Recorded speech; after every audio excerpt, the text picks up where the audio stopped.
दूसरी तरफ बिजली खां पठान को पता चला कि गुरुदेव यहाँ आ रहे हैं, हमारे पीर, और शरीर छोड़ेंगे।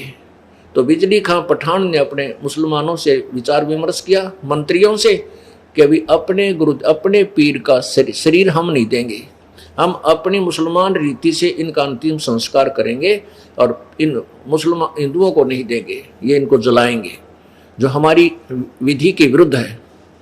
उनने भी ठान ली कि यदि कोई वीर सिंह बघेला आएगा यहाँ से, हिंदू लेना चाहेंगे शरीर को, हम नहीं देंगे, चाहे हमने युद्ध करना पड़े। तो दोनों तरफ से सेना तैयार होगी। परमात्मा वहां पहुंचे और परमेश्वर ने कहा भी मैं स्नान करूंगा बहते पानी में।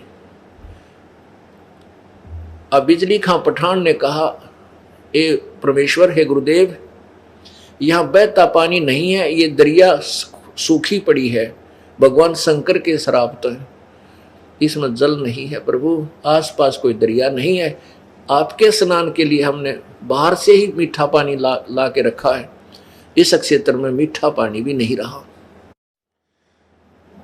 परमात्मा बोले वो दरिया दिखाओ कहाँ सूखी।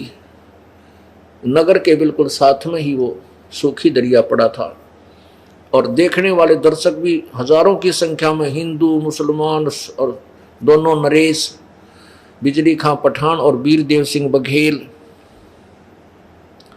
वहां पहुंच गए।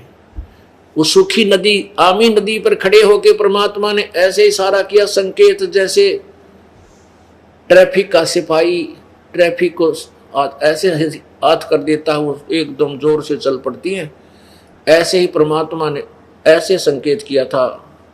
2-3 किलोमीटर की दूरी पर एक धमाका सा हुआ, आवाज हुई जैसे बम फटा हो, और कुछ ही क्षणों में, कुछ ही देर में वहां से पूरी आमी नदी बरकर पवित्र शुद्ध स्वच्छ जल से और बह कर चल पड़ी। बोलो बंदी छोड़ कबीर परमेश्वर जी की जय।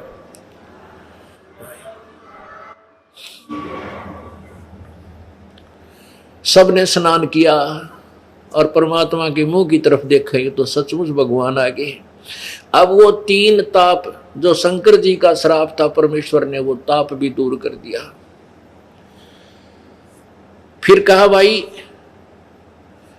मैं एक चादर नीचे बिछाओ, एक ऊपर ओढ़ूंगा, और तुमसे मेरा आदेश है कि तुम झगड़ा मत करियो। अब उस समय क्या देखा परमात्मा ने कि इधर बिजली खां पठान खड़ा है, इस साइड में वो वीर देव सिंह बघेल, वीर सिंह बघेला, काशी का नरेश खड़ा है, और उन सैनिक खड़े हैं थोड़ी दूरी पर दोनों के, और बीच में जनता खड़ी है, हिंदू और मुसलमान खड़े हैं, और वो पंडित खड़े हैं पतरेली। हम देखेंगे मरेगा कि इस घड़ी में मरने वाला कहाँ जाता है। परमात्मा बोले, भाई सैनिक किस लिए लाए हो? इधर बिजली खां पठान खड़ा और इधर बिजली खां पठान करा, और इस साइड में वीर सिंह खड़ा। कहने लगे, भैया सेना किस लिए लाए हो तुम? अब वो दोनों तो नीचे गर्दन करके गुरुजी का आगे के बोला कि उत्तर देंगे हम। वो दूसरे हिंदू और मुसलमान जो किस्से के बिना होते हुए खड़े होकर जो मुंह ठड से बेवकूफ से हुआ करें, जिसको नौका करें आग लानी है, वह कहने लगे, हिंदू कहने लगे कि गुरुदेव हम आपके शरीर को हिंदू रीति से अंतिम संस्कार करेंगे, आपके शरीर का मुसलमानों को नहीं देंगे, ये नीचे दबाते हैं। तो मुसलमान कहने लगे, हे गुरुदेव आपके शरीर को हम मुसलमान तरीके से अंतिम संस्कार करेंगे, हम इन काफिरों को नहीं देंगे। अब नो खेचातानी होते होते वो काट ली, गोली कर लिए, तीर त्यार तलवार काट ली सारे ने।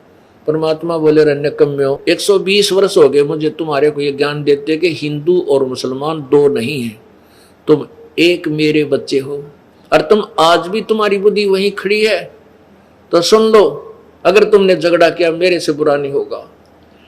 अब वो जानते थे सभी हिंदू और मुसलमान के हमारे गुरुदेव में शक्ति की कमी नहीं है, और इन्होंने कुछ कह दिया तो बात बिगड़ जाएगी। जब तो हो गए शांत, सारे गोली बंदूक उल्टी डाल ली, तलवार गाल ली, और न्यू खड़े हो गए। और मन में न्यू था, मन में ये था सबका कि एक बार गुरुजी मर जा, फिर देखेंगे इन्हें, फिर कति चाहे कुछ भी करना पड़ा हमने।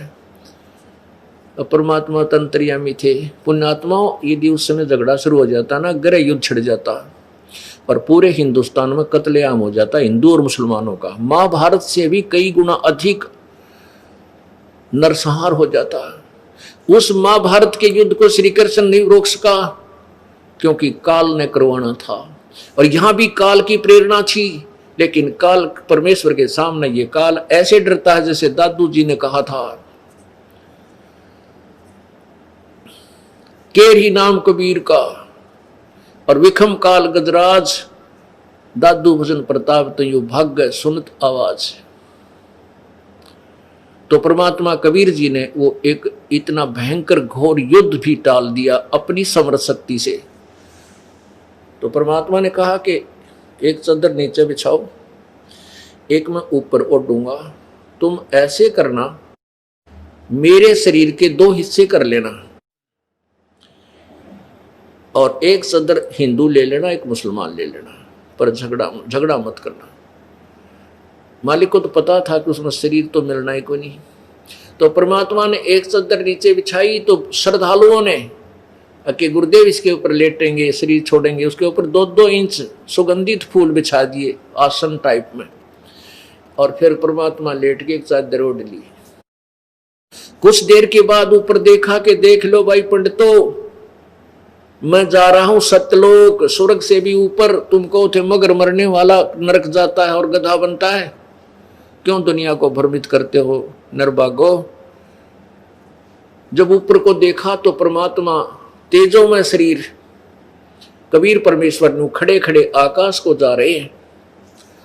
पुण्यात्माओं, कहां तो एक दूसरे को मारने को तैयार हो रहे थे हिंदू और मुसलमान, और उसी समय क्या देखा कि भगवान थे। ये तो चद्दर उठा के देखी, उसमें सुगंधित फूल मिले जितने 100 के आकार था, शरीर नहीं मिला परमात्मा का। हिंदू और मुसलमान एक दूसरे के सीने से लग के ऐसे रो रहे हैं जिन बालका की मां मर जाया करे, कहां तो नाश हो जाना था, कहां पर कितना प्रेम बढ़ा दिया उस कबीर परमेश्वर ने।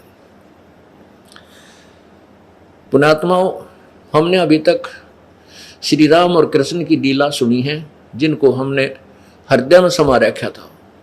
अब परमेश्वर की लीला जब सुनेंगे कबीर परमेश्वर की, तो क्या स्थिति होगी कि तारा मंडल बैठ कर यो चांद बढ़ाई खा, उदय हुआ जब सूर्य का स्यों तारों छप जाए।